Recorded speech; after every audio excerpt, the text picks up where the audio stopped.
রাজবংশী মানে কামতাপুরী যে ভাষা, সেই ভাষার উপরে আমরা এমনি বলি, কিন্তু মানে নিয়মতান্ত্রিক ভাবে যদি সে ভাষাটা শেখা যায়, সেজন্য আমাদের এই বইটা আর কি দেবেন্দ্রনাথ বর্মা ওনার লেখা, এনার বাড়িও বাংলাদেশ ছিল আর কি।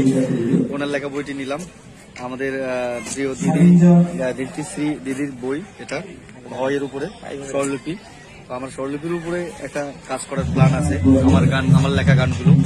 তারপরে উত্তরের গান আমাদের দীপ্তিশ্রী দিদির, ওনার গানগুলো দেখি করা যায় কিনা আর কি। তারপর দীপ্তিশ্রী আরেকটি কবিতার বই আছে। এই বইগুলো কিনলেন আপনি? তারপরে রাজবংশী ঐতিহাসিক দিচ্ছে আর কি ইনশাল্লাহ। আর শুধু মানে না পড়ে না জেনে কেউ জ্ঞানী হয়েছে বা কেউ জ্ঞানীর ভাব নিলে তো সেটা আসলে অপ্রশান্তি।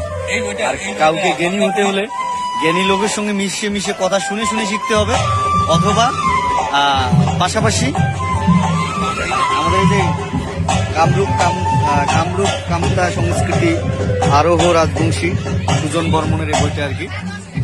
তো তাই বলি যে আমরা নিজেকে জ্ঞানী হিসেবে জাহির করতে গেলে আমাদেরকে বই পড়তেই হবে আর কি, সময় বের করে। আমরা এখন অনলাইনে